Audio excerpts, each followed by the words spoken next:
and they can use the words legato or tenuto. For the advanced students, maybe they know a little bit more, maybe they've heard some more words, or it's stuck with them and they can use those words. And maybe if the other students don't quite understand or don't remember those words, they can explain that vocabulary to their classmates. I will then read the storybook, the Nutcracker Storybook Orchestra, which is, here's the first page of it. I'll just read it real quick. It's the Nutcracker. It is Christmas Eve at Clara's house. Scents of ginger, chocolate, and peppermint waft through the air. Clara's parents are having a party, and her little brother Fritz is decorating the Christmas tree. Clara is waiting impatiently for a special person to arrive. With presents, her godfather, Uncle Drosselmeyer, the toy maker. She watches the clock and waits. And then you press here, and it will play this cute little sound. Oh, now we're going. It's da da da da da da da da da da. And each page, you press the little press here button, and it'll play its own music, which I think is really cool. I don't have the book with me right now. Someone is borrowing it.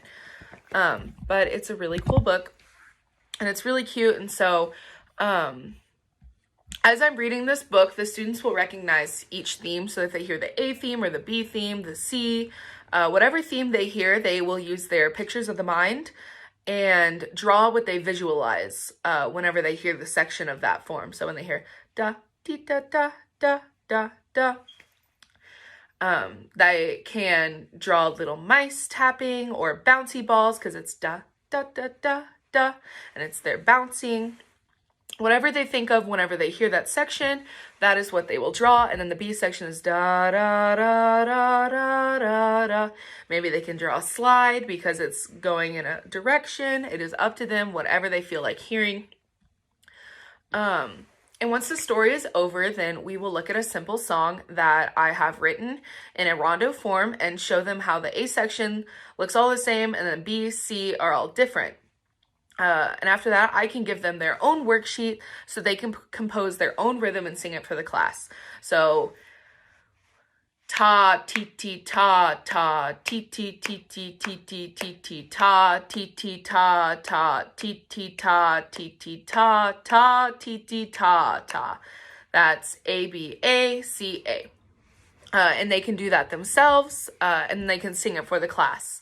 If not, then they can if they don't want to do it for themselves, then they can choose to have a partner or choose to do it as an ensemble, which would be the whole class. At the end of my lesson, I can motivate my students with a game that is pertaining to form of rondo. There's a stretchy band with colors on it, and it'll stretch all the way out, and the color band is probably 2 feet long once it's stretched all the way out. And the students will each choose a different color, and they back up and stretch the band. And I will be choosing the Nutcracker. Pardon me.